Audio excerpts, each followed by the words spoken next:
안녕하세요. 심플한 관심 종목 TV입니다. 자, 해당 영상은 이제 오늘 뭐 삽입이랑 천조 사우디 기가 프로젝트 그래서 내용을 봤더니 사실 이거 좀 새로운 테마인가? 사우디가 돈이 많은 건 아는데 이렇게 많나? 이 생각을 했어요. 근데 이제 제목은 천조죠. 근데 이 안에 이제 네옴시티가 들어가 있긴 합니다. 근데 그거 외에도 후발 좀 다른 프로젝트들 묶어가지고 사우디에서 총 진행하는 프로젝트를 뭐 기가 프로젝트다, 천조짜리 이렇게 좀 표현을 한 것 같더라고요. 그래서 네옴시티 외에도 이런저런 프로젝트들이 있고 그거 관련 주들 오늘 이제 시장에서 또 새롭게 부각이 된 부분도 있고 그런 내용들에 대해서 그래서 네옴시티가 언제까지 계속 이렇게 좀 뭐 새로운 카테고리들을 형성하면서 움직일지 모르지만 일단은 가장 중요한 건 이제 빈살만 네옴시티 사우디의 이제 실권자인 빈살만이 다음 주 17일 날 오게 됐죠. 그래서 롯데호텔에서 이제 머물게 되는데 관련 이슈들이 사우디 관련해서 지금 뭐 시장에서 뉴스 붙였다 하면은 워낙 강하고 그다음에 이제 빈살만도 온다 만다 하더니 계속 뉴스가 이것저것 붙고 사우디 투자부 장관 와서 또 좋은 긍정적인 얘기 해주고 한국의 에너지 그다음 뭐 스마트 시티 인프라 우리 좀 참여해달라 한국 기업들 이런 언급도 하면서 이런 프로젝트 관련해서 좀 새로운 관련 종목들 설명드리는 관심 종목들 정리하면은 되실 것 같아요.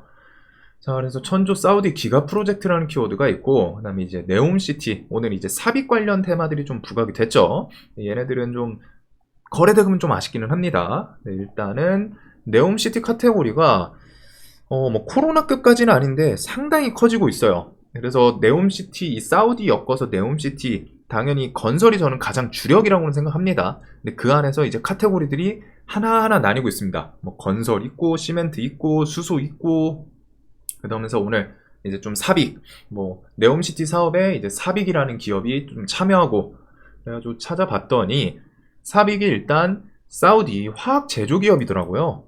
그래서 대주주는 사우디 아람코, 즉 그냥 사우디 기업입니다. 그래서 세계 순위권 안에 들어가는 화학 제조 기업이고 그래서 오늘 요것도 네옴시티 사업에 삽입이 참여한다. 근데 이제 사우디 입장에서는 당연하겠죠. 자기는 기업 있고 하니까 그거를 갖다 쓰는 게 수월할 거예요.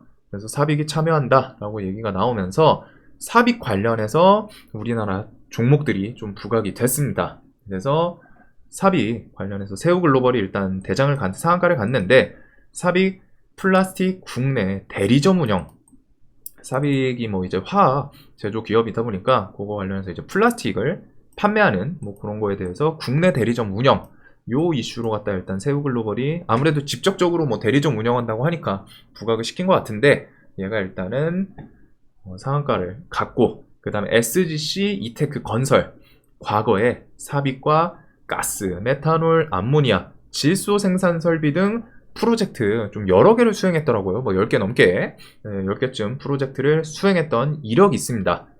그리고 이제 코스메카 코리아는 과거 삽입과 업무 협약 체결 이력이 좀 부각. 그래서 친환경 화장품 포장재 개발 MOU 이런 내용들이 좀 있었고 원익큐브 같은 경우에는 삽입 이노베이티브 원익은 홈페이지 들어갔더니 삽입 이 키워드가 아예 있더라고요. 그래서 삽입부터 해가지고 뭐 SK랑 뭐 등등등 해가지고 구매처 삽입 이노베이티브 플라스틱 구매처를 좀 보유하고 있다. 요 내용 그리고 이제 한국선제 자회사 한국선제의 자회사인 기성금속이 삽입의 밸브 납품 이력이 오늘 시장에서 좀 부각이 되면서 움직였습니다. 그리고 이제 인터지스는 삽입이랑 좀 직접적인 건 아닌데 사우디 쪽 물류회사랑 상호 업무 협약 체결 그래서 한 달이 조금 건너서 엮이는 내용이지 않나 싶기는 해요. 그래서 이렇게 종목들이 오늘 세우글로벌은 상한가를 갔죠. 근데 세우글로벌은 아시는 것처럼 뭐 아실 분들은 아시겠지만 홍준표 관련주였습니다. 홍준표 관련 대장주였고 이 종목이 갑자기 이제 좀 정지 들어갔다가 이 당시에 이제 100% 시세 뭐 이렇게 하면서 좀 힘을 많이 줬었는데 결국에는 그대로 좀 반납을 했죠. 그래서 밑바닥에서 상한가를 갔지만 시총이랑 이런 게 좀 좋은 회사는 탄탄한 회사는 아니에요. 그런 부분들 뭐 차트는 사실 얘가 이제 그냥 뭐 좋아 보이는 관점이라던가 그런 건 없고 역배열해서 그냥 누가 봐도 회사 재무 같은 게 안 좋겠구나 이런 생각이 좀 드는 회사죠. 시총도 500억도 안 되고 그래서 이런 거는 좀 길게 들고 가기에는 좀 부담스러운 이런 거는 만약에 매매를 하더라도 테마에서 대장을 하면은 그냥 대이용으로 좀 길게 들고 들어가다 보면은 뭔가 좀 재무가 안 좋은 회사들은 이제 문제가 생기는 경우가 많기 때문에 뭐 유상증자라던가 감자라던가 그런 것들 시총도 좀 작아요.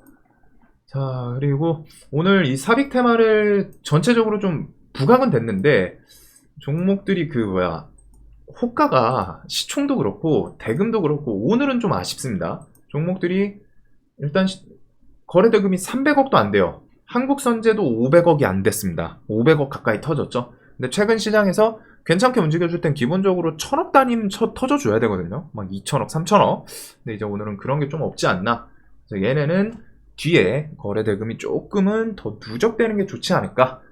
자, 그래서 이제 코스메카 코리아도 그렇고 그냥 역배열입니다. 뭔가 긍정적으로 볼 수 있는 요소들이 좀 없어요. 그냥 대의 관점으로 당일 힘을 주면은 좀 괜찮겠거니 뭐 이런 느낌이지. 종목들이 올해 이제 지수가 안 좋은 것도 있죠. 그리고 종목들이 조금 시장에서 좀 소외되는 그런 종목들이 많거든요. 원익큐브도 예전에 좀 끼 좋을 때는 막 뉴스 붙이면서 막 탁탁 이렇게 치고 올라왔던 이력이 있기는 한데 지금은 좀 이런 식으로 갖다 추세 자체는 안 좋지 않나. 그래도 여기서 이제 뭐 120일선 좀 돌파하면서 넘어가는지. 그리고 SGC 이테크 건설 요것도 좀 좋은 느낌은 아니죠. 거래대금이 평상시에 붙으면서 뭐 시장에 관심이 있는 그런 종목도 아니고 차트도 여전히 똑같이 역배열로 갖다가 마무리를 지었습니다. 한국선제는 종목이 좀 끼는 있기는 한데 회사가 일단 차트 포지션은 엄청 낮긴 하네요. 그래서 최근에 그나마 얘도 이제 장기평 좀 올라오고 이런 부분 말고서는 얘네가 뭐 박스권을 돌파한다거나 뭔가 좀 좋은 관점들이 사실 적어요. 뭐 이동평균선을 보시는 분들은 이제 뭐 장기평이랑 5일선 뭐 이런 거 골든크로스 보시는 분들이 좀 있지 않을까. 인터지스는 아무래도 재료 측면에서는 조금 떨어지기 때문에 그래서 이쪽은 삽입은 일단 대장수는 세우글로벌, 코스메카, 원익큐브, SGC, 뭐 한국선제 이렇게 좀 움직인 것 같죠. 그래도 좀 종목들이 다 시총도 얇고 거래대금도 오늘 많이 안 터져가지고 대장이 좀 바뀔 수 있는 거는 기억을 해두시고 이것도 네옴시티 카테고리 중에 하나다 라고 인식을 좀 하시면 될 것 같아요. 자, 그 다음에 이제 기가 프로젝트에서 오늘 이제 킹살만 파크 프로젝트 인터파크란다. 인디에프가 상한가를 그냥 바로 직행시켰던 분봉만 봐도 무시무시합니다. 인디에프 같은 경우 이번에 쌍용건설 수주지원단 그거에 참석으로 왔다가 3상한가를 가고 얘 회사가 재무 같은 게 좋지가 않아요. 인디에프가. 그래서 과거에 얘가 대북주였었죠? 기억이 좀 가물가물한데 의류 만드는 회사로 알고 있거든요. 그래서 3상 가고 다음날도 이렇게 시세 줬다가 좀 꺾이나 싶더니 어우 엄청 강하게 오늘 뉴스 하나를 통해서 이렇게 조정이라고 할 만한 것도 거의 없이 그냥 뉴스 붙고 거기서부터 그냥 거의 상한가를 직행 갔습니다. 여기서 뭐 찔끔 끌적끌적 하긴 했는데 그래도 20%를 그냥 땡겨 올리죠. 그냥 시세 줄 때 그냥 20%를 땡겨 올려요. 어마어마하게 그냥 강하게 갔고 그래서 그 내용이 요 부분입니다. 킹살만 파크 프로젝트. 그래서 요것도 이제 기가 프로젝트 안에 들어가는 부분이고 여의도에 16배 크기의 도시공원을 건설하는 사업이라고 해요. 그래서 이제 빈살만, 킹살만 지금 왕이 킹살만이겠죠. 19년도 킹살만이 이제 이 프로젝트에 대해서 좀 시행을 했다고 하는데 이렇게 해서 16배짜리 도시공원을 건설하는 사업 엄청 크다는 거죠. 그래서 그거를 건설하는 사업을 좀 진행을 하고 그리고 거기서 이제 쌍용건설이 사업수행 능력 평가를 접수했다고 합니다. 그래서 요게 통과하면은 그 뒤에 이제 입찰 이런 거를 좀 참가를 하겠죠. 그리고 당연히 요거를 접수했다는 거는 그 뒤에 입찰까지 노려보면서 진행을 한 거지 않을까. 그래서 쌍용건설이 왜 부각이 됐냐. 킹살만 프로젝트 지금 이 파크 프로젝트도 CEO 대표가 있을 거 아니에요. 총괄하는 조지 타나시제 비치라는 분이 과거에 이제 싱가포르 건축물 마리나베이 샌즈 요거 이제 CEO 역임할 때 쌍용건설이랑 좀 같이 인연이 있었다. 뭐 해가지고 시공시간 뭐 줄이고 뭐 이런 게 있더라고요. 그래서 뭐 쌍용건설 대표 뭐 CEO랑 나는 좀 좋게 본다 뭐 이런 얘기들. 그래서 요게 좀 부각이 되지 않았나. 그래서 요거를 만약에 통과를 하면은 이 파크 프로젝트 안에서 호텔이나 박물관 등 고급 건축물 건설을 하겠죠. 그래서 그거 프로젝트 발주하는 거를 좀 입찰하려고 하는 계획을 쌍용건설이 좀 갖고 있다고 해요. 그래서 이런 내용 때문에 좀 부각이 된 것 같고, 자, 이쪽은 관련주가 간단합니다. 어차피 쌍용건설이 실질적으로 지금 쌍용 치면은 건설은 없어요. 그리고 쌍용차는 정지 들어가 있죠. 그러다 보니까 이제 쌍용건설이랑 지분이 엮여 있는 그런 회사들, 한 다리 건너서 이런 회사들이 좀 부각이 되지 않았나.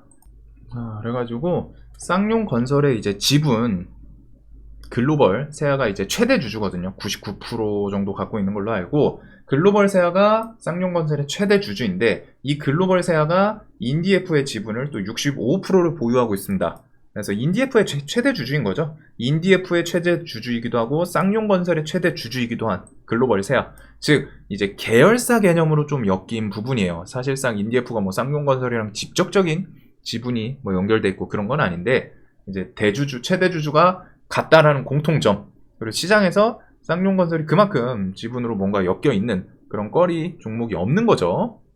그래서 시장에서 막 어떻게든 엮은 그런 내용이지 않나. 인디에프가 이번에 상한가를 갔던 것도 요 부분 때문이긴 합니다. 이번에 상한가 막 3번 갔을 때도.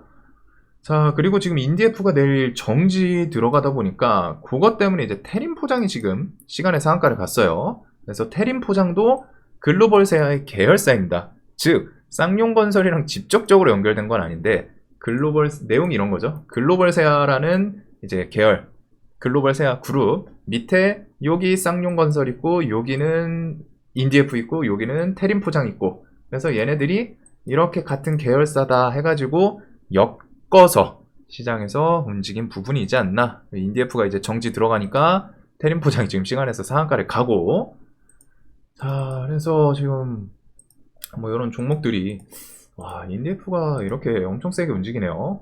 이렇게 관련해서 이번 뭐 천조 사우디 기가 프로젝트, 저는 좀 새로운 프로젝트인가 싶었는데 이제 당연히 600조, 700조 네옴시티가 가장 메인이고, 그 외에 이제 다른 프로젝트들. 네, 사우디가 요번에 정말 이제 건설, 발주 이게 엄청 많을 거는 같습니다. 그래서 네옴시티 재료는 단발에 끝날 수 있는 내용은 아닌 것 같고, 눌림도 계속 좀 충분히 볼만한 큰 테마가 되지 않았나. 그리고 이제 그 간에서 카테고리들 구분이 좀 필요할 것 같아요. 꼭 네옴시티 뿐이 아니라 지금 사우디, 중동 다 엮어가지고 네옴시티에서도 건설, 그 다음에 이제 시멘트, 수소, UAM, 스마트시티 이런 것처럼 이게 좀 네옴시티 또 실제로 건설하고 들어가고 뭐 하다 보면 뒤에 또 이야기가 나오겠죠. 부각이 된다거나. 그래서 그럴 때마다 이런 카테고리들이 좀 돌 수 있기 때문에, 그래서 네옴시티가 어마어마하게 큰 테마를 지금 좀 형성을 결국에는 하네요. 자, 그래서 여기 좀 추가될 수 있는 이런 카테고리 개별 종목들 이렇게 좀 설명을 드렸고, 관련주 정리하시는데 항상 좀 도움이 되셨으면 좋겠습니다. 영상 봐주셔서 감사합니다.